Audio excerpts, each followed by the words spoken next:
Cuando la reina Nimrod del campo salía, miraba en el cielo y en la estrellería, vido luz santa de la judería que había de nacer. Abraham vino, a ver las palmitas, venga para acá.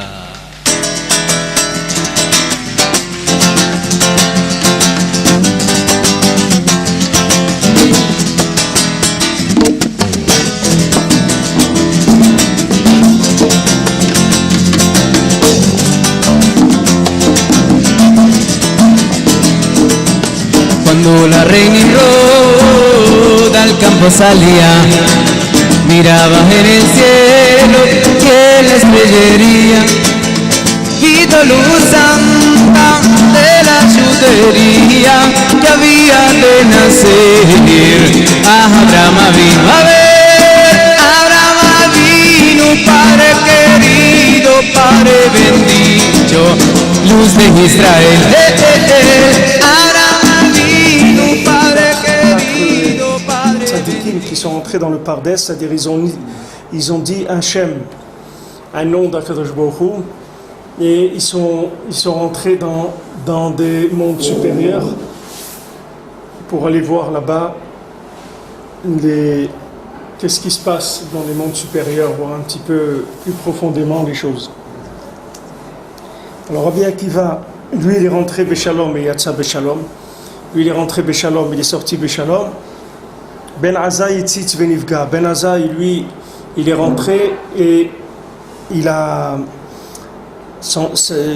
perdu la tête, c'est-à-dire il est devenu fou. Ce qu'il a vu, ça lui a tourné la tête, il est devenu fou. Ben Zoma et Tzitz Vamet. Ben Zoma, lui, il a vu, il est mort. C'est-à-dire ce qu'il a vu, il n'a pas pu supporter, il en est mort. Acher Kitzet Benitio. Elisha Ben Abouya, ce qu'il a vu, ça l'a rendu hérétique, c'est-à-dire il a quitté la Torah à cause de ça, c'est-à-dire il a quitté la Emouna parce que ce qu'il a vu c'était trop fort, il n'arrivait pas à gérer ce qu'il a vu, c'était trop fort pour lui, donc maintenant il est sorti de ça. Alors les tzadikim toujours ils avaient l'habitude comme ça de monter. Le Baal Shem Tov, c'est connu que le Baal Shem Tov il restait très longtemps dans la Shmona Esrei, dans la Amida. Et les gens, des fois, il y avait plusieurs personnes dans la synagogue. Alors ceux qui étaient des gens stam, comme ça, eux, ils rentraient chez eux, ils mangeaient, tout ça, et ils revenaient plus tard parce qu'ils savaient qu'il en avait pour plusieurs heures dans la Shmona Esrei. Maintenant, ces élèves qui étaient proches de lui, le Maguid de Mezrich, et tous les rabbanim qui étaient proches de lui, eux, ils restaient là, ils attendaient des heures et des heures. Alors c'est arrivé une fois qu'eux aussi ils ont été mangés. Ils ont dit, ils étaient fatigués, ils sont sortis, ils savaient à peu près combien d'heures ça prenait. Alors ils sont sortis, ils ont été chez eux pour manger. Quand ils sont revenus, ils ont trouvé que le Baal Shem Tov, il avait déjà fini la Shmona Esrei. Alors ils ont demandé, ils ont dit qu'est-ce qui s'est passé. Alors il leur a dit comme ça, il dit, je vais vous donner un exemple. Il dit, il y avait quelqu'un une fois, il a vu qu'en haut d'un arbre, il y avait un oiseau. Il était très beau cet oiseau et il voulait l'attraper. Alors maintenant, lui, il ne pouvait pas arriver en haut de l'arbre. Alors il a utilisé des gens, qu'eux, ils ne voyaient pas l'oiseau, mais il leur a dit, mettez-vous là, et moi j'ai besoin de vous, je vais arriver, je vais prendre l'oiseau. Alors ils sont montés les uns sur les autres comme ça, et lui, il est monté en haut, et il a pris l'oiseau. Et il dit maintenant s'il y en a un qui s'en va, des gens qui sont là, et lui il tombe, il peut plus, il dit ça c'est la même chose. Il dit moi quand je fais la Hamida, je rentre dans le Echal de Mashiach, c'est-à-dire je monte dans le ciel et je vais voir Mashiach, je parle avec lui. Mais comment je monte là-bas? Parce que vous êtes là, j'utilise vous savez pas, mais j'utilise votre présence pour monter là-bas. Mais si maintenant vous partez, alors j'ai rien à faire, je peux plus monter. Alors c'est pour ça, dès que vous êtes parti, je suis descendu. J'ai arrêté la Hamida, je suis là, comme tout le monde. Donc les tzadikim, ils ont ce lien de monter, de voir ce qui se passe en haut, c'est par rapport à, pour prendre des informations, pour savoir quoi faire ici en bas. Alors maintenant, ces 4 tzadikim, eux, bien sûr, leur intention, c'est de voir plus profondément qu'est-ce qui se passait. Velu arba prinot hem prinat tzadik verasha oved elokim velo avado amorim bapasuk veshaftem uritem ben tzadik vechule. Et ces 4 prinot, ces 4 principes-là, de ces 4 tzadikim, c'est le principe du tzadik, de Racha, de Oved Elokim Velo Avado. Derrière tzadik, il y a Racha, il y a celui qui est un Racha, qui est un méchant, c'est-à-dire un mécréant. Oved Elokim, il y a celui qui sert Hachem, Velo Avado, et celui qui ne le sert pas. Comme c'est écrit dans le Pasuk, Veshavtem Uritem Ben Tzadik Vechule. Comme c'est écrit dans le Pasuk, vous reviendrez, vous verrez entre Tzadik et Racha, entre Oved Elokim, les Asher Lo Avado, c'est un pasuk dans Malachi. C'est-à-dire c'est les 4 sortes de gens qu'il y a dans le monde. Velo arba prinot enimtsaim bikol bnei adam arotzim lekanes lavodat Hashem. Maintenant chacun, il a en lui ces 4 aspects-là de l'avodat Hashem. Quand quelqu'un veut se rapprocher d'Hashem, il a ces 4 façons de s'approcher. Ubitkarev la tzadik ve'arav shebador, aussi pour se rapprocher du tzadik, du rav de la génération. Ki yesh mi sheu nichnas ve'nitkarev la tzadik ve'u mekabel mimenu derech yeshara l'avodat Hashem lefi madrigato ve'erko. Il y a des gens qui rentrent chez le tzaddik, qui se rapprochent de lui, et ils reçoivent de lui un chemin droit pour servir Hachem selon leur niveau et selon ce qu'ils sont. Ve'u prinat tzadik. Et ça s'appelle tzaddik. Prinat Rabbi Akiva shenichnas beshalom veyatsa beshalom. Ça c'est Rabbi Akiva qui est rentré beshalom, il est sorti beshalom. C'est-à-dire ce qu'il a vu, ça l'a pas atteint, ça lui a pas fait de mal, parce qu'il a vu à son niveau. Donc maintenant, qu'est-ce que ça s'appelle tzaddik? Ça s'appelle quelqu'un qui fait avodat Hashem à son niveau. Celui qui est au-dessus de son niveau, il s'appelle pas tzaddik. Et celui qui est en dessous de son niveau, alors il ne s'appelle pas tzaddik non plus. Tzaddik, c'est de faire avodat Hashem à son niveau. Maintenant, Rabbi Akiva, il est rentré, il n'a pas cherché à voir au-delà de ce qu'il pouvait voir. Il a vu ce que lui, il pouvait voir. Quand il a vu ce que lui, il pouvait voir, alors il a été tzaddik, ça veut dire que les choses qu'il a vues, ça n'a fait que lui donner plus de mouna, plus d'envie de se rapprocher d'Hachem. Maintenant, s'il voit des choses qui sont au-dessus de son niveau, comme des choses qui sont en dessous de son niveau, alors ça va le détruire. Donc ce qui s'appelle tzaddik, c'est l'équilibre, c'est-à-dire la mida de Tiferet, comme Yaakov Avinu, que cette mida de Tiferet, c'est de voir le juste milieu des choses, d'arriver à voir les choses, mais par leur côté du milieu, c'est-à-dire que les choses, elles soient toujours attachées avec ce monde et l'autre monde de façon équilibrée, qu'il n'y ait pas de déséquilibre. V'yesh mishi uprinat etzit vamet. Et il y a celui qui vient, qui se rapproche du tzaddik et il voit, ce qu'il voit, ça le tue, c'est-à-dire que Chas Shalom il meurt, ou bien etzitz venivga, ou bien ce qu'il voit, ça le rend fou. Hainu shenitlaev libo meod, c'est-à-dire qu'il rentre chez le tzaddik et il voit qu'est-ce que le tzaddik il enseigne, et son cœur il s'emporte énormément. Migodel haor vitlaavut sheirbo tzaddik beyeter seet lemala mimadrigato, avec la grande lumière et l'enthousiasme que le tzaddik lui a donné au-dessus de son niveau, ça peut faire que la personne, Chas Shalom, elle peut mourir. Ça s'appelle Etzit Vamet, c'est-à-dire qu'il a vu et il en est mort. Prinat Oved Elokim. Ça s'appelle Oved Elokim, c'est-à-dire que c'est quelqu'un qui sert Hachem, qui s'est rapproché du tzaddik pour servir Hachem, mais ce qu'il a vu, ça l'a tué. Et ça veut dire, ça veut pas dire automatiquement qu'il meurt, qu'il meurt physiquement, c'est-à-dire qu'il va quitter ce monde physiquement. Ça veut dire aussi qu'il meurt que chez lui, il a vu tellement de lumière que ça a tué chez lui toutes les petites choses de la Avodat Hashem, toutes les choses simples. Il va plus considérer les choses simples comme étant importantes, parce que lui, il a vu des choses tellement fortes que les choses simples du Shulchan Aruch, de préparer une bassine à côté de son lit avec un kéli, ou bien d'être habillé proprement, ou bien de prier dans le temps, c'est-à-dire de ne pas mettre cette filine par exemple après la shkia ou des choses comme ça va pas pour lui il va considérer tout ça comme si c'était rien du tout. Pourquoi? Parce que la lumière qu'il a vue, ça lui a brûlé le côté équilibré de la Torah. C'est-à-dire qu'il n'arrive plus à considérer les petites choses comme étant des choses importantes. Ça s'appelle aussi mourir. C'est-à-dire que maintenant, il n'arrive plus à accorder de l'importance aux petites choses de la halakha, que Béhémet, ce n'est pas de petites choses, c'est des grandes choses. Mais pour considérer ces choses-là, il faut avoir un certain équilibre. Vous voyez des gens qui vont être très proches de la Torah, mais ils ne vont pas être habillés proprement, par exemple. Pourquoi ils ne sont pas habillés proprement? Parce que pour eux, c'est pas important. Pourquoi c'est pas important? Parce que la lumière qu'ils ont vue de la Torah, ça leur a brûlé le côté derech eretz qui est chez eux. Parce qu'ils ont l'impression que comme ils connaissent la Torah, ils n'ont plus besoin de derech eretz. Ils n'ont plus besoin de dire bonjour aux gens, ils n'ont plus besoin de faire attention qu'il y a quelqu'un qui dort, il doit faire le Birkat Amazon. Alors il le fait, il fait fort. Maintenant il y a quelqu'un qui dort à côté de lui, c'est pas important. Parce que lui maintenant il est en train de faire Birkat Amazon. Alors lui il est dans des lumières très fortes. Il ne considère pas qu'il y a quelqu'un à côté de lui. Ou lui maintenant il a trouvé à manger, il ne considère pas qu'il y a son ami, que peut-être lui il n'a pas de quoi manger. Lui il est occupé dans ces choses à lui. C'est-à-dire que ça le rend très très égoïste et très proche de la lumière que lui il a vue. Ça devient un consommateur de lumière. C'est-à-dire il perd le côté équilibré, la considération d'autrui.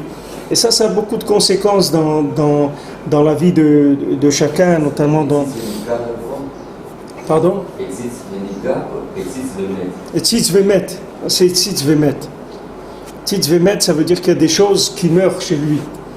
Comme il y a des cellules qui meurent chez les gens. Il y a des cellules qui meurent chez l'individu. C'est-à-dire qu'il n'arrive plus à considérer des choses comme étant des choses importantes. Je me rappelle la première fois que j'étais à Ouman, alors on était 6. On devait prendre c'était pas comme aujourd'hui, c'est-à-dire il fallait se sauver du KGB et tout, c'était pas facile c'était dangereux même. On risquait de perdre aussi tout le voyage, tout l'argent, ça coûtait très très cher à l'époque. Et on risquait de perdre tout l'argent du voyage, de ne pas arriver à Ouman. Alors c'était tendu. Alors on a arrêté, on devait aller le voyage, c'était qu'il fallait d'abord aller à Moscou, dormir là-bas quelques jours, après aller à Kiev, dormir là-bas quelques jours, et au milieu des jours où on dormait à Kiev, alors on prenait un taxi clandestin comme ça, et il nous emmenait à Ouman, et nous ramenait dans la nuit en général. On partait en fin de journée, juste avant la tombée de la nuit, et on passait la nuit à aller et revenir, on faisait Tikkun HaKlali, et on revenait vite à Kiev, et on rentrait dans la chambre d'hôtel. Bien sûr, eux, ils savaient très bien qu'on avait été, etc. Mais après, c'était déjà... Une fois qu'on avait déjà été, c'était déjà ça de mis de côté. Après, c'était juste des interrogatoires de quelques heures avec le KGB et des trucs. C'était pas très dangereux. Alors, la première fois qu'on a été, on était tous très, très enthousiastes et tout. Alors, on était 6. Alors, on a pris un taxi, mais dans ce taxi, il rentrait que 4 personnes. Alors nous, on était...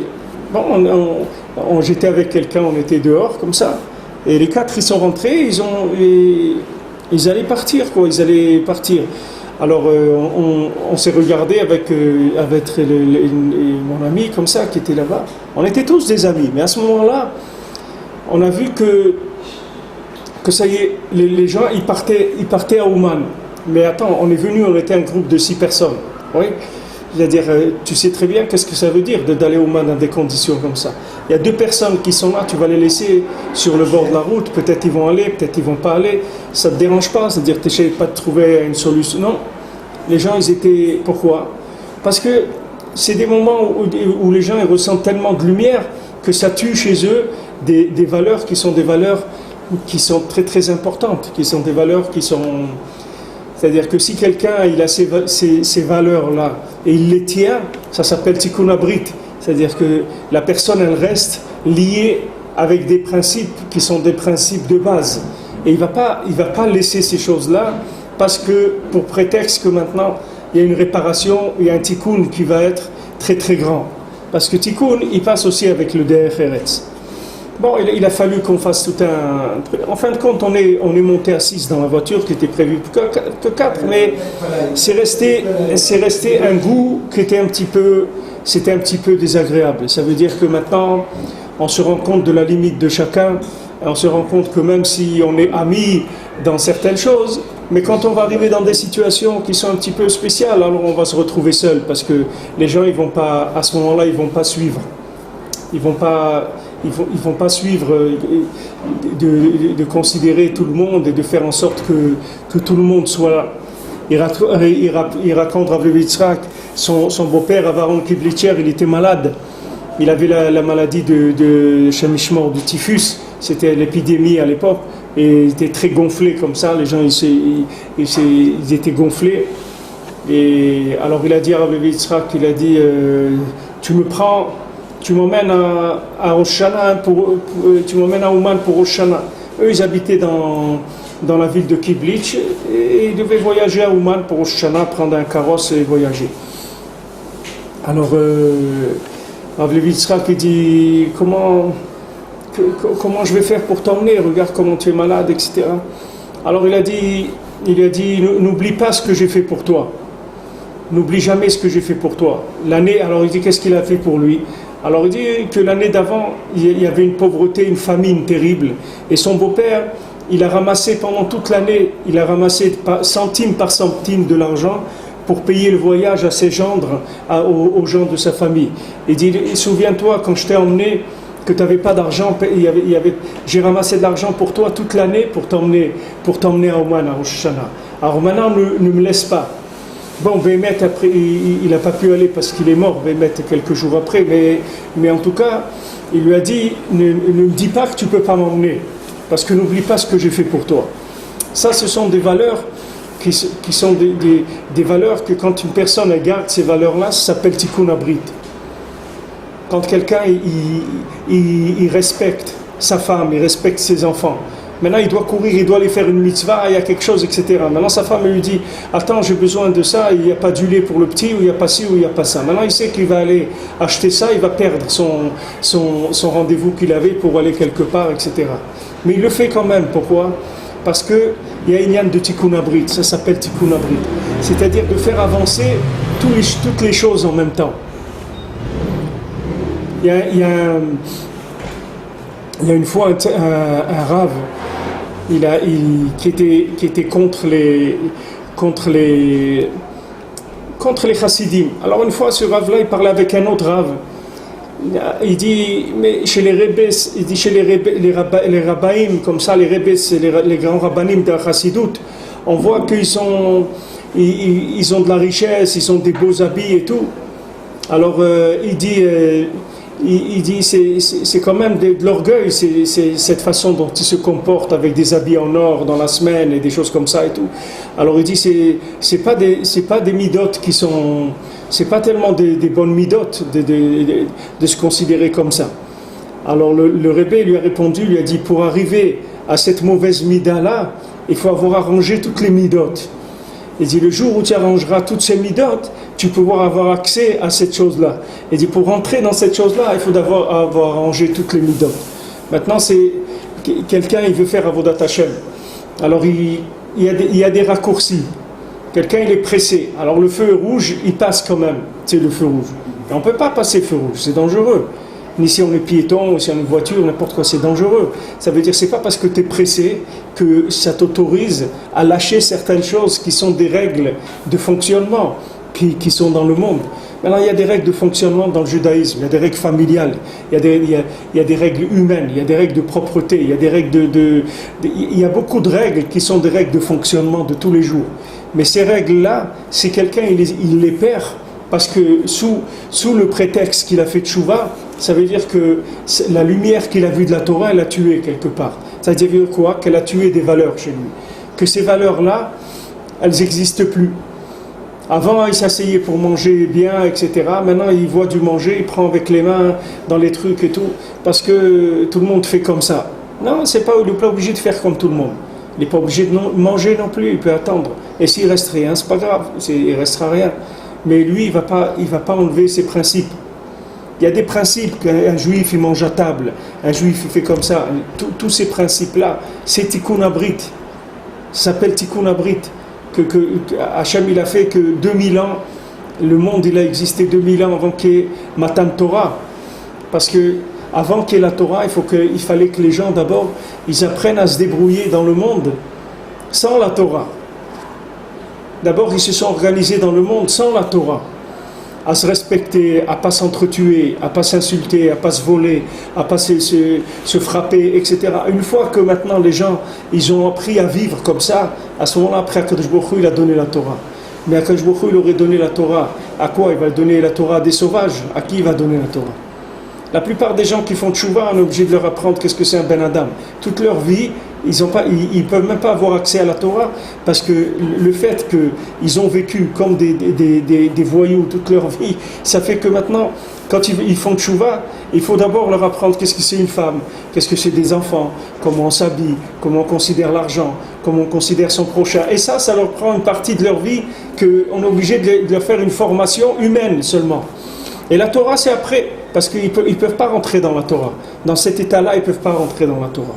Comme il lui a dit les Rebbe, il lui a dit c'est vrai, tu vois, tu as l'impression qu'ils ont de l'orgueil, mais pour avoir cet orgueil-là, il faut que tu aies arrangé toutes les midotes d'abord.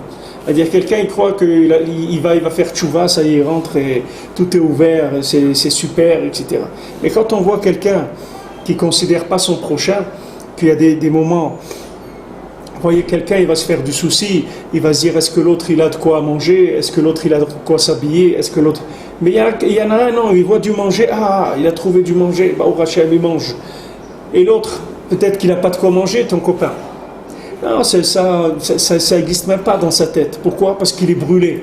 Il y a des choses en lui que la lumière de la Torah, elle a brûlé. Ça, il faut faire attention, parce que c'est une folie qui vient avec la Torah. Et souvent, des gens, ils se plaignent de ça. Souvent, des gens ils se plaignent de ça. Vous voyez des gens, ils font tchouva, et parce qu'ils font tchouva, le jour de la Brit Mila de leur fils, ils n'invitent pas leur père, parce que leur Rav, il s'est disputé avec leur père, par exemple. Alors ils choisissent le Rav, et leur père, il n'invite pas pour la Brit Mila. Un père, c'est son petit-fils. On ne peut pas priver un père de la Brit Mila, d'assister à la Brit Mila de son petit-fils, parce qu'il y a une histoire avec le Rav ou n'importe quoi. Il faut s'arranger. C'est des situations qu'il faut arranger. On ne peut pas laisser des choses comme ça. Et quand quelqu'un il fait des choses comme ça veut dire que quelque part, il est mort. C'est-à-dire qu'il y a des choses que la Torah, la lumière qu'il a vue de la Torah, elle a détruit. Ça veut dire que quoi? Qu'il a vu trop de lumière par rapport à ce qu'il est.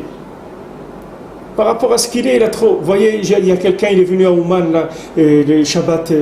pas ce Shabbat, le Shabbat d'avant, il est venu vendredi, il est reparti dimanche. Il est venu avec son papa.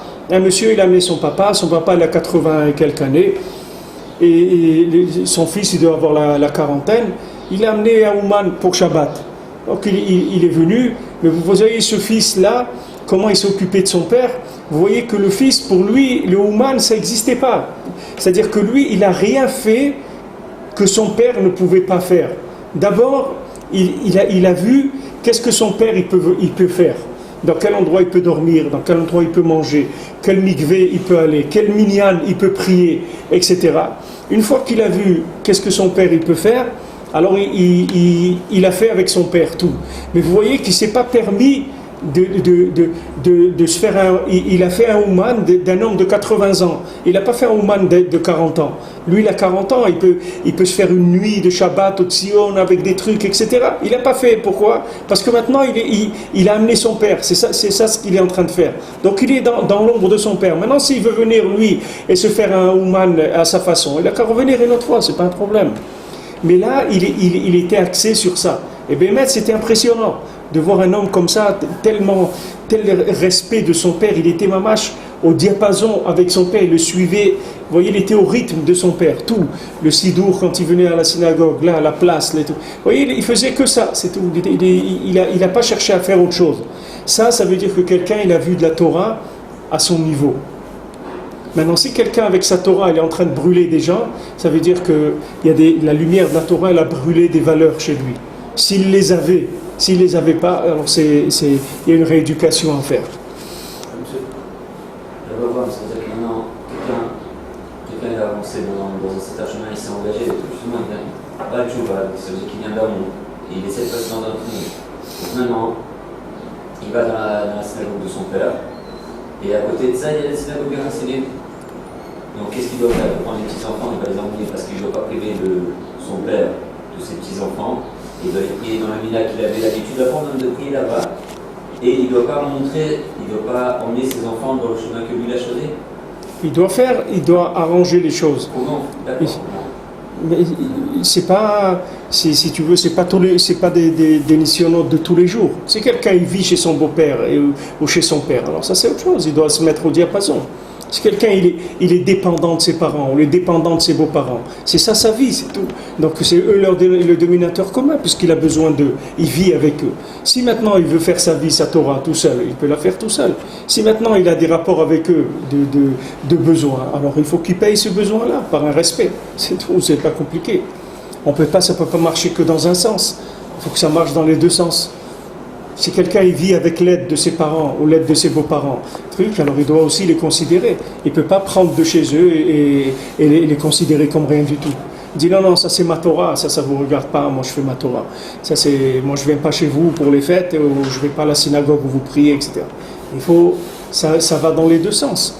Si maintenant quelqu'un il est indépendant, qu'il va chez ses parents ou ses beaux-parents quand il veut, alors il peut vivre la Torah comme il l'entend.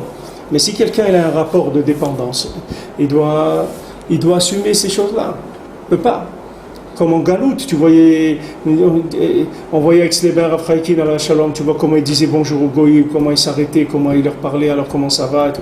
Je crois que Afraïki, il avait le temps de parler avec un Goï 2 ou 3 minutes. Chez lui, sa tête, elle était dans des olamot de Torah sans arrêt. Jamais il s'arrêtait de penser à la Torah. Et pourtant, tu vois qu'il s'arrêtait. Et vraiment, le goy, il avait l'impression vraiment que c'était un copain, que c'était quelqu'un comme si c'était un vieux de chez lui qui venait parler avec lui. Il n'avait pas du tout l'impression, il ne savait pas qui est-ce qui se cachait derrière cet homme-là. Ils avaient des façons, tu voyais que même ils étaient très, très amicaux avec lui, comme ça. Ils parlaient de façon, pourquoi? Parce qu'il avait considération du Ben Adam. Il savait qu'un Ben Adam, c'est un Ben Adam, il faut le considérer. C'est important, c'est des valeurs qui sont importantes. Ça s'appelle Tikkun Abrit. Ça veut dire que Tikkun Abrit, c'est l'alliance. L'alliance, ça veut dire que tu avances, mais tu restes lié avec les valeurs. Pour avancer, tu ne lâches pas. C'est facile de lâcher. Si quelqu'un il lâche des choses, c'est facile d'avancer. Si quelqu'un il considère pas sa femme, ses enfants, sa famille, ses voisins, c'est son corps, etc. Alors il va avancer très très vite, mais où il va avancer? Où il va arriver avec ça? C'est Itzitzumet, il a vu, mais il en est mort. Il était dit ici que voilà. Et tellement il a vu de la Hitlahavut, il a vu de la lumière chez le tzaddik, et tellement il s'est enthousiasmé de ça, avec ça il peut mourir. Mais c'est Prinat Itzit Vamet, Prinat Oved Elokim. C'est quand même quelqu'un qui sert Dieu parce qu'il veut servir Hachem, mais seulement il a été trop vite, il a pris trop de lumière. Et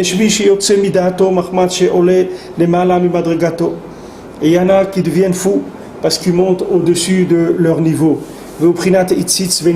Et ça c'est celui qui a vu et qui en est devenu fou. Prinat lo avado, c'est-à-dire que lui il sert pas Hachem, c'est-à-dire il a vu de la lumière mais il ne sert pas Hachem parce qu'il a perdu la tête, c'est-à-dire qu'il arrive toutes les choses elles se sont complètement mélangées chez lui.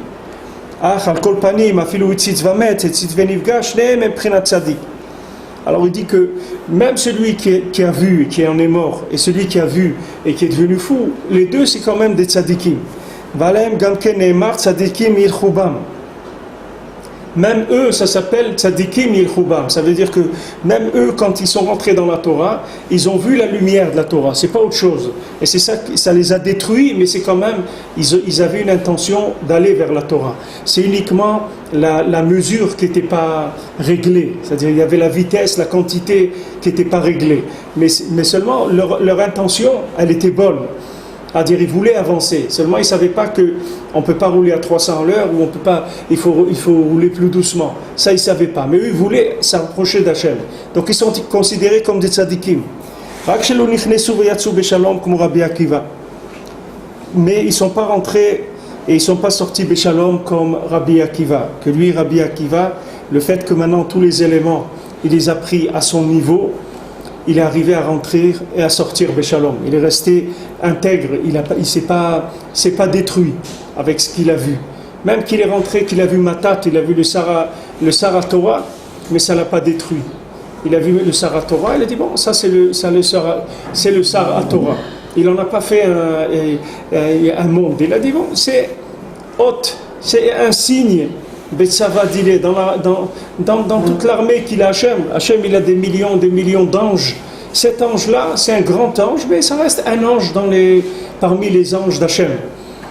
Il l'a pas sorti du contexte. C'est-à-dire, il n'a pas dit cet ange-là, wow, c'est quelque chose de spécial, etc. Il n'est pas rentré trop là-dedans. Parce que s'il était rentré trop là-dedans, il serait arrivé comme il est arrivé aux autres qui n'ont pas pu résister. Quand ils ont vu, comme la Gemara elle dit, qu'est-ce qu'il a dit? Il a dit, tu as vu du miel, mange un petit peu, de prendre de goût un petit peu du miel, puis c'est tout. Mais tu vas pas prendre si tu prends trop de miel, ça va à la fin, qu'est-ce que ça donne? Il y a plus de sucre, c'est plus doux le miel. Si tu manges un demi-pot de miel, c'est plus agréable. À la fin, ça devient des souris de manger le miel. Alors la Gemara elle dit, tu vas du miel, tu manges un petit peu, c'est tout. Tu ne vas pas prendre beaucoup. Alors il dit, c'est pour ça, il a vu des choses, ils sont montés. C'est vrai qu'ils étaient capables de monter. Et ils ont vu des choses. Il fallait mettre une distance. Rabbi Akiva, lui, il a mis une distance, il est sorti Béchalom. Et il y en a qui se rapprochent du tzaddik, et avec ça, il coupe les plantations, c'est-à-dire qu'il enlève toutes les valeurs de la Torah, et il devient un kofer, il devient un hérétique. Vounikra Racha, il s'appelle un Racha. Zeprinat Acher, et ça c'est Acher. Acher, ça veut dire quoi? Un autre. C'est-à-dire de Echad, il a fait Acher. C'est-à-dire que maintenant, lui, il a vu, dans le pouvoir lui-même, il a fait une séparation. C'est-à-dire il a vu un ange qui était tellement sophistiqué, tellement fort, qu'il l'a, dans sa tête, il l'a divisé d'Hachem. Il l'a séparé d'Hachem. Ça, bien sûr, que c'est un lien de Gamabrit, c'est-à-dire que c'est quand on n'arrive pas à garder l'alliance. C'est pour ça que c'est très important le lien de Shmirat Abrit, de l'alliance, parce que l'alliance, c'est elle qui permet d'avancer en gardant un contact avec les éléments. Mais celui qui a des problèmes dans l'alliance, il est obligé de séparer les choses. C'est-à-dire quand il vit la Torah, c'est une chose. Quand il vit la matière, c'est autre chose. Quand il a l'argent, c'est autre chose. Ça, chaque chose, pour lui, c'est autre chose. C'est acher. C'est une autre chose. Il n'arrive pas à intégrer tous les éléments dans Avodat Hashem. Il n'arrive pas. Quelqu'un maintenant qui mange. Mais c'est comme s'il prie, c'est la même chose. Il n'y a pas de différence. Quelqu'un qui est en train de manger ou en train de prier, c'est la même chose. Il n'y a pas de différence. Ça, c'est Avodat Hashem. Mais ça, c'est Avodat Hashem. C'est la même chose. C'est comme si vous travaillez sur une machine. Vous travaillez à un endroit qui sert à visser quelque chose. Après, il y a un autre endroit qui sert à laminer quelque chose. Mais c'est la même chose. C'est là ou là. Tout ça fait partie du procédé de fabrication. Dans Avodat Hashem, tout ce qu'on fait, c'est Avodat Hashem. Il n'y a rien qui n'est pas Avodat Hashem. Je suis assis, je parle avec ma femme, c'est Avodat Hashem. Je suis en train maintenant de lire, j'ai reçu du courrier, je suis en train de lire maintenant, je dois payer quelque chose. C'est Avodat Hashem. Pourquoi je le fais ça? Parce que je dois être là, je dois payer l'électricité ou je dois payer le téléphone. Je suis dans ce monde, j'ai besoin d'utiliser ça. Ça aussi c'est Avodat Hashem. Alors maintenant, quand dans le cerveau de la personne, les choses elles sont séparées, ça veut dire qu'il y a des problèmes dans l'alliance. C'est-à-dire que l'alliance, elle n'arrive pas dans tous les domaines. C'est-à-dire il arrive à associer la présence divine à certaines choses, mais il y a certaines choses, il n'arrive pas. Il n'arrive pas à penser que Hachem, il peut être dans des petites choses.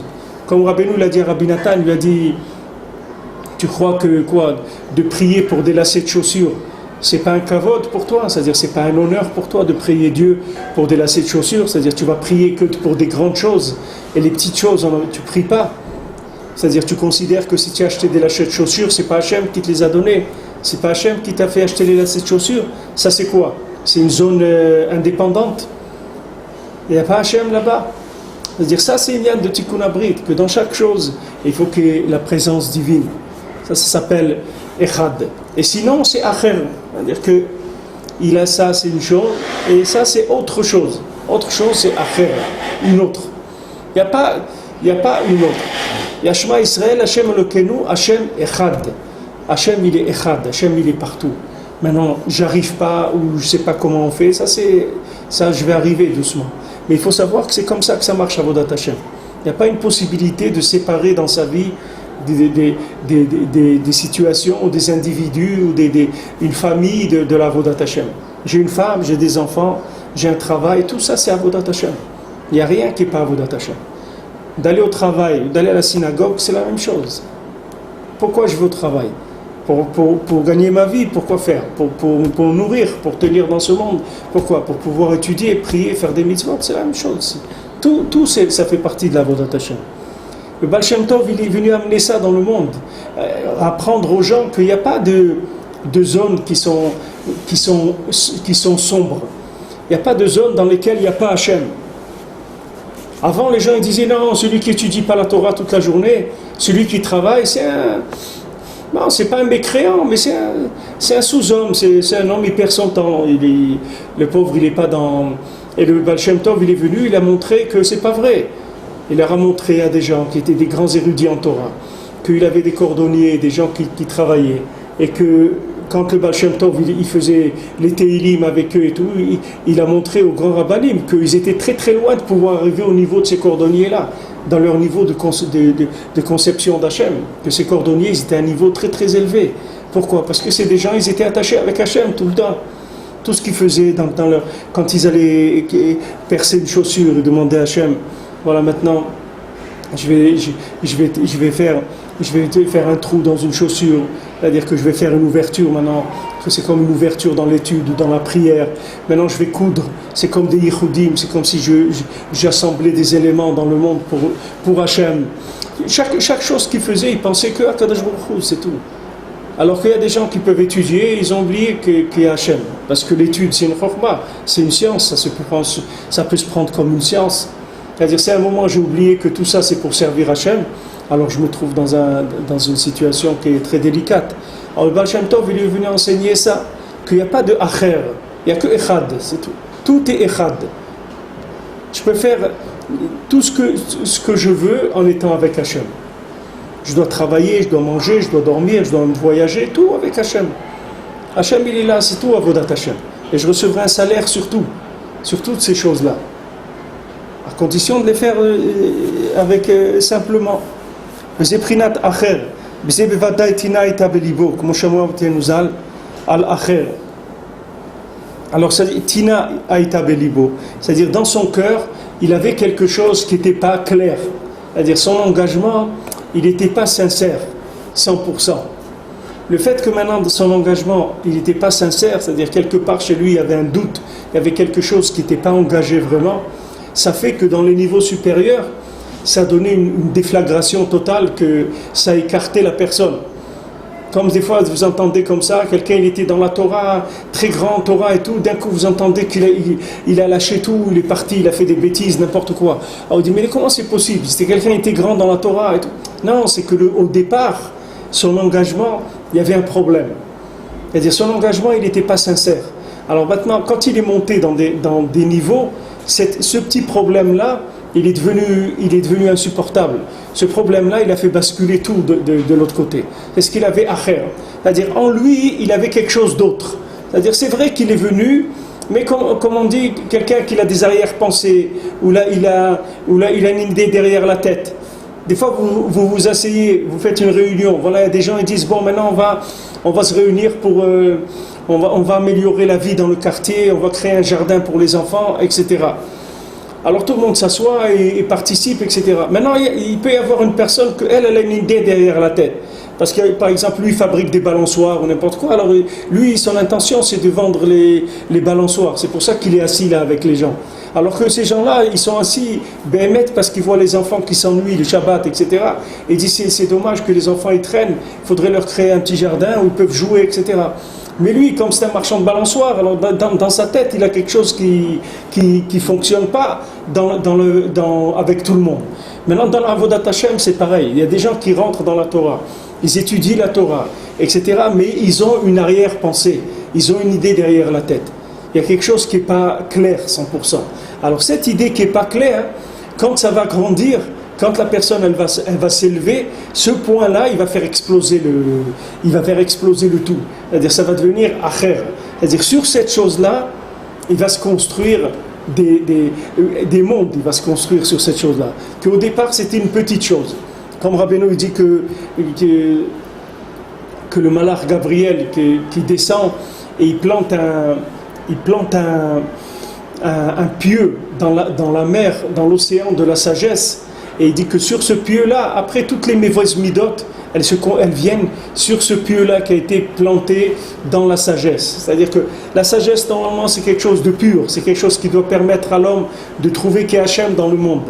Mais il y a des détournements qui se font. Pourquoi ? Parce qu'il y a des choses qui sont négatives, des arrière-pensées, des choses qui sont pas sincères, qui ne sont pas honnêtes, qui viennent s'introduire là-dedans. Et dans cette sagesse-là, après, il y a des déviations qui viennent. Maintenant, plus quelqu'un il va avancer, et plus son véhicule, il va être confronté à des épreuves, que ces épreuves-là, si ce n'est pas préparé, ou s'il avait un défaut, le défaut il va sortir. Quand vous voulez essayer un véhicule, vous avez sorti un véhicule de l'usine, maintenant vous voulez l'essayer. Vous n'allez pas l'essayer à 20 à l'heure ou 30 à l'heure. Vous allez l'essayer à la vitesse maximale, voir s'il freine, si elle ne chauffe pas, etc.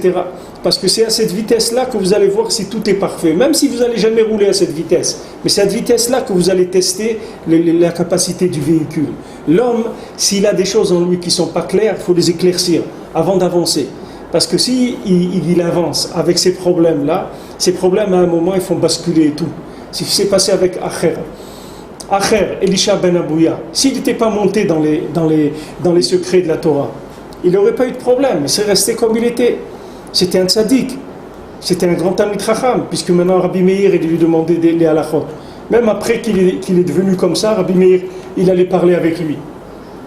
Rabbi Meir, il allait lui demander des she'elot dans la Gemara et tout. C'était un grand tzaddik, c'est Elisha ben Abouya. C'était pas un ben Adam Pachout, c'était un grand tzaddik. Mais seulement à un moment, ça a viré. Qu'est-ce qui a viré ?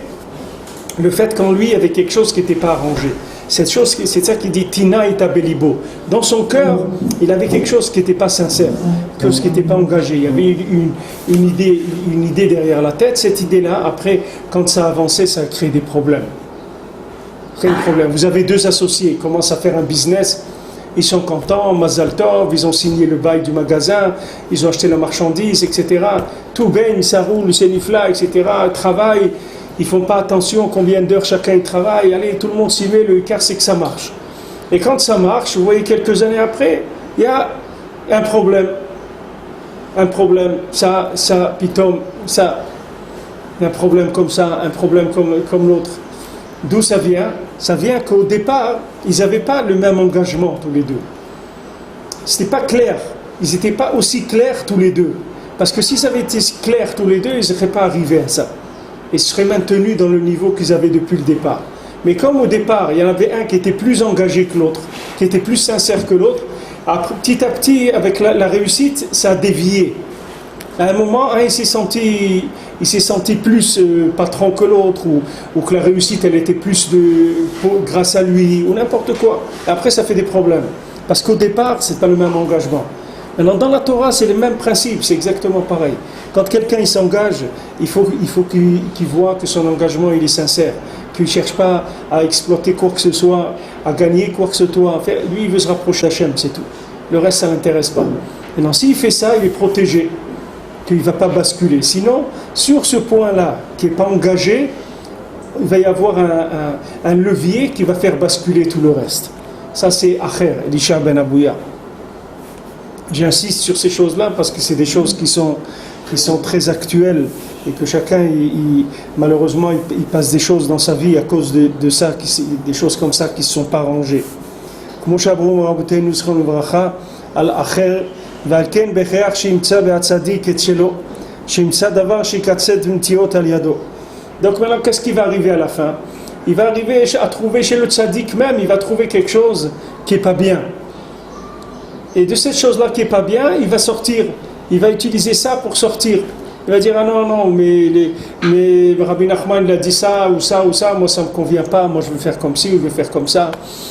Comme quelqu'un il a dit, non, à Breslev, il n'y a pas de rave, le seul rave c'est Rabbi Nachman, donc moi je ne veux pas de rave, je vais me débrouiller tout seul.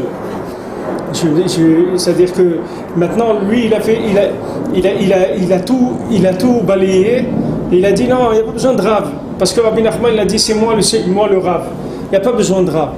Ok, ne l'appelle pas rave, appelle-le comme tu veux, appelle-le contremaître, appelle-le enseignant, appelle-le ami, n'importe quoi, mais tu as besoin de quelqu'un qui soit expérimenté pour te donner les outils, comment ça marche. Tu ne peux pas trouver tout seul. Il y a une transmission dans les choses. Cette transmission, il faut que tu la reçoives. Si tu te fais une formation d'autodidacte, tu peux arriver à des choses qui sont complètement à côté. Avec quoi tu vas arriver à ta formation? Avec ton imagination. Tu peux te retrouver n'importe où avec ton imagination. Même dans ce que le tzaddik il a dit. Donc tu as besoin un minimum de règles qui te soient transmises. Maintenant, la personne qui te transmet les règles, ne l'appelle pas rave, appelle-le ce que tu veux.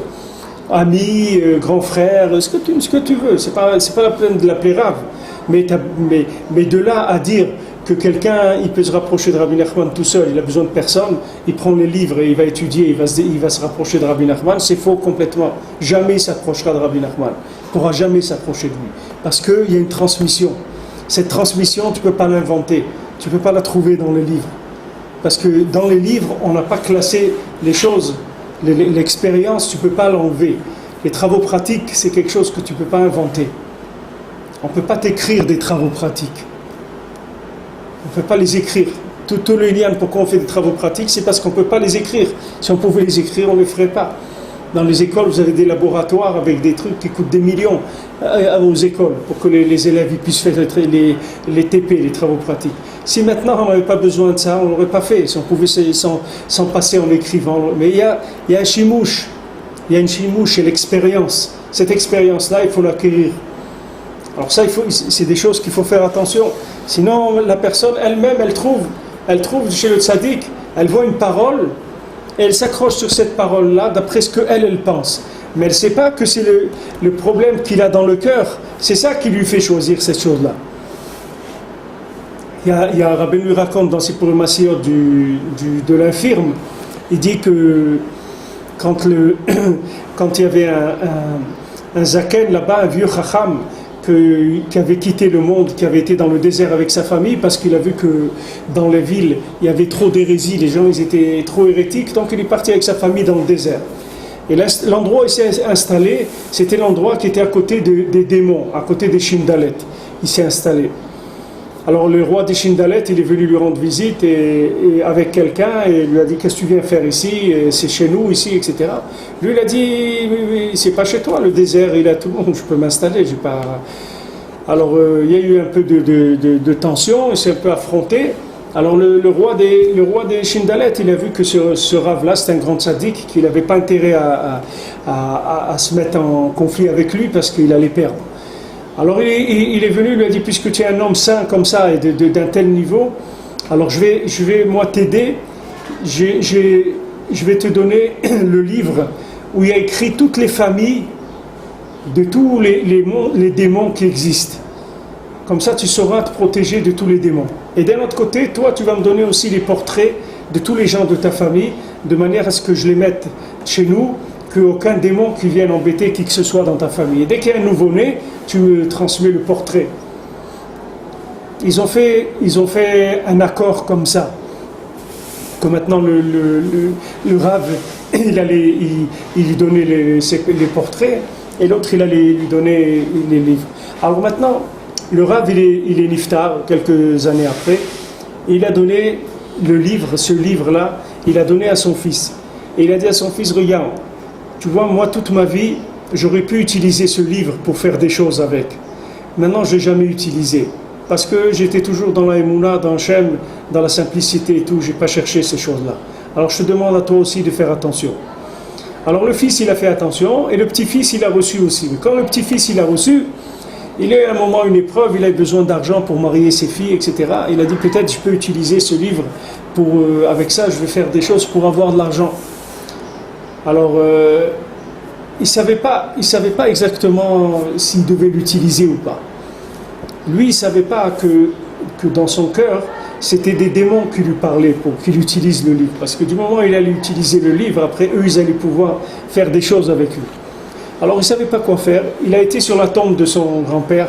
Il a dit, regarde, grand-père, toi, on sait que tu as dit qu'il ne faut pas utiliser le livre. Mais maintenant, moi, dans mon cœur, j'ai des choses qui me tentent à l'utiliser. Est-ce que je dois l'utiliser ou pas? Alors, son grand-père lui a répondu, lui a dit, n'utilise pas le livre, continue dans la Emouna et la simplicité comme je vous ai appris, et ne touche pas à ces choses-là. Alors lui, il a continué comme ça. Mais lui à un moment, il s'est douté que ce qu'il pensait, peut-être ça venait pas de lui. C'est ça qui l'a sauvé.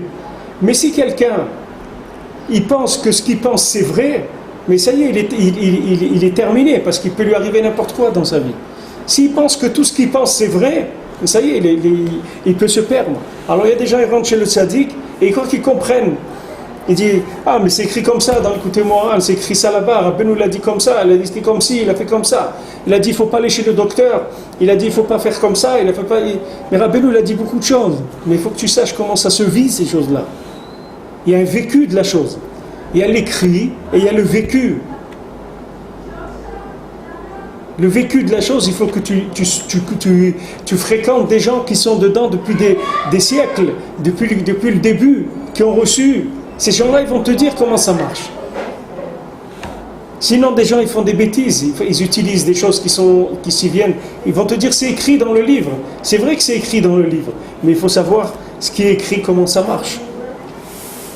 C'est comme tu prends une machine, il y a un mode d'emploi, mais tu vois bien qu'à un moment, tu vas te bloquer, même avec le mode d'emploi, parce que tu n'arrives pas à faire vraiment le rapport entre la machine et le mode d'emploi. Donc tu as besoin de quelqu'un qui vient et te montre la machine à laver, et te dit voilà, pourtant il y a un mode d'emploi, pourtant il te dit voilà, vous n'utilisez jamais la machine tant qu'il n'y a pas quelqu'un qui vient pour vous la mettre en marche. Elle va venir, elle va dire voilà, parce qu'il y avait des trucs qui bloquaient le tambour, et tu n'as pas lu parce que tu es pressé, tu n'as pas lu la première page, et tu l'as mis en marche, tu as cassé le moteur parce que le tambour il était bloqué pour le transport, pour pas qu'il s'abîme. Alors ça, il n'y a personne qui te l'a dit, tu ne sais pas, parce que c'est une machine neuve. Une fois que tu en as cassé une, après tu vas faire attention. Mais ils te disent, n'installez pas, ne branchez pas le truc tant qu'il n'y a pas un technicien qui vient. Ça c'est pareil.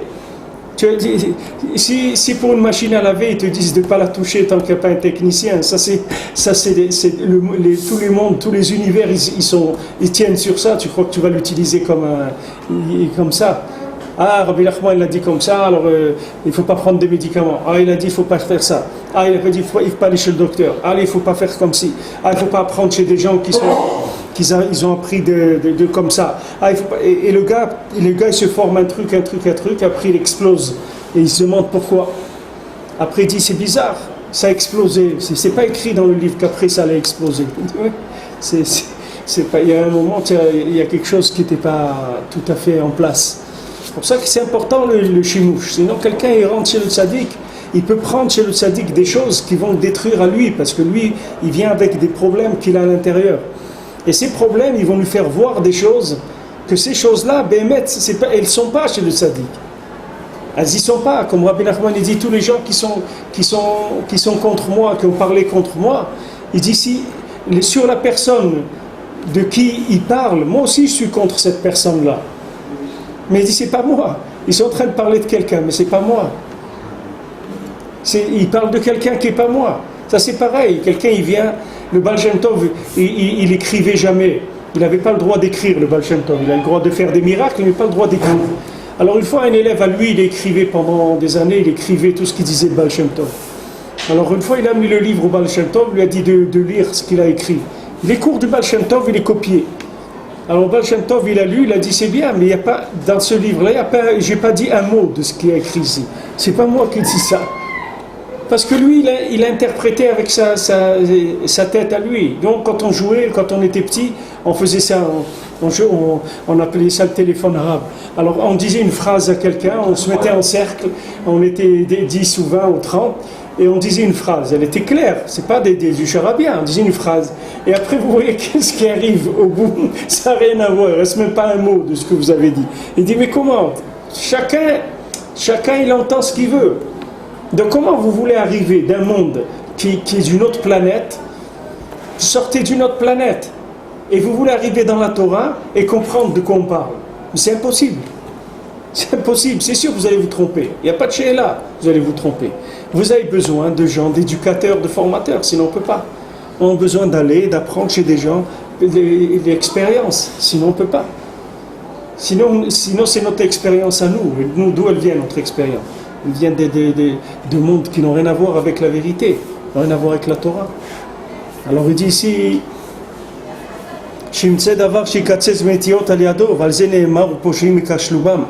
et c'est écrit que les pochim, les fauteurs, ils vont trébucher dans la Torah. Parce que chez le Rav, il se trouve les deux côtés. C'est-à-dire que chez le Rav, il y a aussi un côté qui est le côté lunaire, le côté de la matière. Et si quelqu'un il regarde que ce côté-là, il risque de se tromper complètement. Parce qu'il va voir le Rav sous cet angle-là et il va se tromper. Zeprinat malach Hashem tsevakot k'moshamoav tenuzal al acher mai chaza. C'est ça qui est écrit malach Hashem tsevakot. Il y a un ange d'Hachem dans les armées d'Hachem. Comme ils ont dit les Chachamim sur Acher, sur Elisha ben Abouya, mai chaza, qu'est-ce qu'il a vu? Chaza matat de kayatev. Il a vu, ils ont vu, qu'est-ce qu'il a vu Elisha ben Abouya? Il a vu que Matat, le prince Matat, il était assis en train de faire, je crois, de couronne. Il était en train de faire quelque chose de grand, c'est-à-dire il l'a vu faire quelque chose de très grand. Il a cru qu'il était indépendant.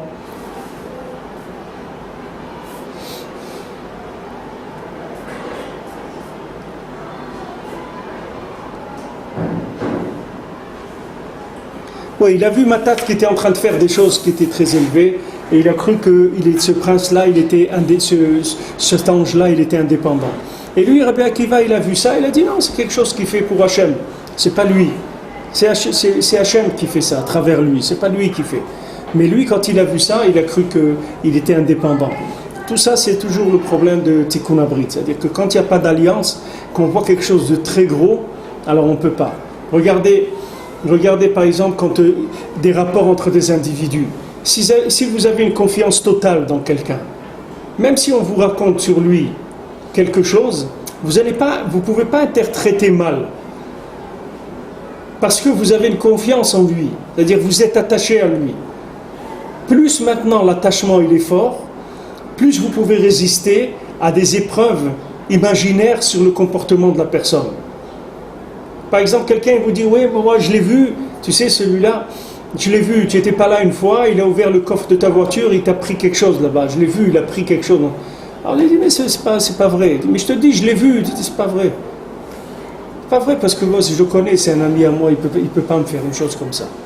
Mais si maintenant vous ne connaissez pas très bien la personne, on vient, on vous raconte ça, vous pouvez y croire. Et vous pouvez commencer à échafauder sur ça des choses. Ça c'est le principe Tikkun Abrit. C'est-à-dire combien vous êtes liés. Plus le lien il est fort, moins vous allez croire autre chose de la personne. Plus le lien il est faible, plus vous pouvez imaginer beaucoup de choses sur une personne. Ça c'est pareil. Si vous êtes lié à Hachem, qu'il y a l'alliance avec Hachem, alors tout c'est Hachem. Tout c'est Hachem. Les gens sont rentrés dans la concentration et c'était Hachem. Elle lui dit à Naël, on est rentré, on a chanté Adon Olam, on est rentré à la chambre à gaz en chantant Adon Olam. Parce que c'est Hachem. Parce qu'on sait que c'est Hachem qui a fait ça. Et la plupart, ils n'ont pas pu. On dit, c'est pas possible. Comment Hachem il peut faire ça, tuer 6 millions de juifs? Comment Hachem il peut faire ça? Comment c'est possible qu'Hachem il fasse ça? Hachem il est miséricordieux, comment il peut faire? Alors on a vu, il y a miséricorde. Ceux qui étaient liés vraiment à Hachem, à aucun moment dans leur vie, ils ont vécu sans Hachem. Pourquoi ils ont pu résister dans une épreuve comme ça? Parce que dans les épreuves de tous les jours, ils étaient avec Hachem. Pour la parnassa, pour le manger, pour le mariage, pour les enfants, pour les déplacements, pour tout, ils étaient avec Hachem. Alors quand il arrivait une épreuve comme ça terrible, Alors ils sont restés attachés. Et il y a des gens, ils ont lâché, ils n'ont pas pu. Parce que leur attachement, leur confiance, elle était plus ou moins... Là, c'était une très très grande épreuve. Mais les gens qui avaient une grande émouna, ils sont sortis vivants. Et les gens qui n'avaient pas une émouna chazaka, chez eux, ça s'est séparé. C'est-à-dire la situation s'est séparée d'Hachem. C'est la même chose, ça. Lui, il a vu le prince Matat, ça s'est séparé d'Hachem. C'était trop grand. Il ne pouvait pas le tenir lié avec Hachem. Ça, c'est le principe de Tikkun Abrit, c'est-à-dire de réparation de l'alliance. Amar Shema Amina, Rabbi Akiva Darash, Hachem Tsevaot Shemo. Alors il dit, quand Matat, il a vu, quand Acher, il a vu Matat, il a dit, Shema Amina, de là on comprend que cet ange-là, c'est une force en lui-même. Et Rabbi Akiva, il a dit non, Hachem Tsevaot Shemo, Hachem Tsevakot, c'est le nom d'Hachem. Othu Betzava Shelo. C'est un signe dans l'armée d'Hachem. C'est-à-dire, même cet ange que tu vois tellement fort, tellement puissant, ça ne reste qu'un outil dans les mains d'Hachem. Comme toutes les situations du monde. Il n'existe pas des Américains et des Palestiniens et des Iraniens, il reste Hachem. Tout ça, c'est des outils d'Hachem. Il n'y a pas autre chose. Il ne faut pas croire que ces gens-là, ils peuvent faire quoi que ce soit indépendamment d'Hachem. Ça n'existe pas. Il n'y a que Hachem. Ces gens-là, ils sont au service d'Hachem, comme les arbres, et comme les plantes, et comme les poissons, et comme les requins, et comme les serpents, et comme tout. C'est au service d'Hachem. C'est Hachem qui contrôle tout ce qu'il y a sur terre. Il n'y a aucune chose qui est en dehors. Il n'y a pas des zones sur terre indépendantes. Il n'y a pas des individus indépendants, il n'y a pas des façons de voir qui sont indépendantes. Tout est inclus dans Hachem. Ça, c'est la base du judaïsme. Si quelqu'un n'a pas ça, alors dans sa vie, il va être déchiré de tous les côtés. Parce qu'il croit que l'Iran, elle peut faire quelque chose, les Palestiniens, elle peut faire quelque chose, l'UNESCO, elle peut faire quelque chose, la Syrie, elle peut faire... Chacun va croire qu'il a une force. Il n'y a pas de force. Il y a Hachem, c'est tout. Il y a Hachem. Hachem, c'est Vakot Shemos, Hachem, c'est tout. Hachem, il a tout le système, il est dans ses mains. Hachem, il peut retourner n'importe quel peuple, n'importe quelle nation. En une seconde, elle n'existe plus. Ça prend une seconde. Qu'un pays, il se retourne comme ça. La terre, les gens, ils sont dessus. En une seconde, ils sont dessous. C'est terminé. Ça y est, c'est du passé. Il y a des tremblements de terre, la terre, elle s'ouvre. Voilà, Korach, vous voyez, la terre, elle s'ouvre. Voilà, ils ne sont plus là. Elle les a mangés. Vous croyez qu'Hachem il a un problème de faire ça? Vous croyez que c'est plus un problème pour Hachem de retourner la terre que de faire sortir le soleil ou la lune ou l'été ou l'hiver ou la neige c'est pareil. Il faut savoir que tout c'est Hachem. Il ne faut pas perdre son temps dans ces choses-là qui veulent troubler les gens et qui sont en train de parler toute la journée de ça et voilà, il a fait ça, il va faire ça, il veut faire... Il ne peut rien faire du tout. Il ne peut rien faire du tout. Regardez les Palestiniens. Tous les jours, ils disent notre pays, notre pays, notre pays. Et ils savent très bien que les Palestiniens, ça n'existe pas. C'est un peuple qui n'a jamais existé. Eux, ils le savent. Et plus que tout le monde, que le peuple palestinien, ça n'existe pas. Ça n'a jamais existé. D'accord? Alors ils disent nos terres, nos terres, nos terres. Maintenant, lui, regardez, Netanyahou, lui, il ne parle pas. Il construit, c'est tout. Il construit des immeubles, des immeubles, des immeubles, des immeubles. Chaque fois, il ne dit rien, il construit, encore. À un moment, ils vont dire, mais alors, venez, on s'assoit faire la paix. Il dit, ouais, venez, on s'assoit. Et il dit, maintenant, il faut rendre. Il dit, qu'est-ce qu'on va rendre? Ça y est, c'est plein. Et on ne peut plus, on n'a plus de place. On ne peut pas. Alors voilà, où vous êtes, restez là-bas, c'est tout. C'est pas, vous comprenez, c'est pas quelque chose qui est logique. Il n'y a pas de logique là-dedans. On avance, c'est tout. Il ne faut pas rentrer dans les... Tout ce qu'ils essayent de faire, c'est que pour troubler l'esprit des gens. Mais il ne faut pas rentrer là-dedans. Il faut savoir qu'il n'y a que Hachem. Tout le reste, ça n'existe pas. Et ils parlent, les trucs, et on va faire. Quand les Israéliens sont rentrés à Gaza là, il y a quelques années, ils ont dit attention, si vous rentrez ici, ce sera votre cimetière. Tous ici, on va vous tuer. Et vous savez comment on est équipé. C'est tout du pipeau, il n'y a rien du tout. Il n'y a rien. Il n'y a que Hachem, c'est tout. Que Hachem. Voilà, Hachem, il peut envoyer quelqu'un, comme ceux qui ont vu la vieille dame qui leur a dit ne rentrez pas là-bas, c'est piégé. C'est pas un problème pour Hachem de faire ça. Ce qu'il faut savoir, c'est qu'il faut avoir confiance en Hachem. Il faut savoir que c'est lui qui nous dirige, c'est lui qui est avec nous et qui suit chacun de nos pas. Maintenant, on n'est pas obligé de tout comprendre. Mais ce n'est pas parce qu'on ne comprend pas quelqu'un qu'on ne va pas l'aimer, parce qu'on ne comprend pas. On peut avoir confiance en quelqu'un, même si on ne comprend pas. Et au contraire, plus la confiance elle est grande, plus on peut passer des épreuves d'incompréhension. Plus la confiance est grande. Alors, moins la confiance est grande, et à chaque fois qu'il y a quelque chose qu'on ne comprend pas, alors on va remettre en question toute l'affaire. Tout va se remettre en question. Comme ce Acher là, il a vu une chose très forte, ça l'a remis en question, et ça y est, toute sa vie il a été remise en question. Il a changé toute sa vie. Il est sorti complètement du judaïsme. Pourquoi? Parce qu'il a vu une chose, une question, qui n'avait pas de réponse. Il n'est pas arrivé à trouver une réponse. Rabbi Akiva, il a dit non, qu'est-ce que... Lui aussi, c'est vrai, c'est grandiose et tout, c'est rien, ça appartient à Hachem, c'est pas autre chose. Ça, c'est la base du judaïsme. Il faut bon, Bezat Hachem, on va en parler dans cette Torah, avec tous les éléments dont on a parlé, la Emouna, le Ratzon, la Tzedaka, tout ça, c'est lié. Le système astral, toutes ces choses-là, elles sont liées, mais en avançant de léat, on va mettre tous ces éléments ensemble.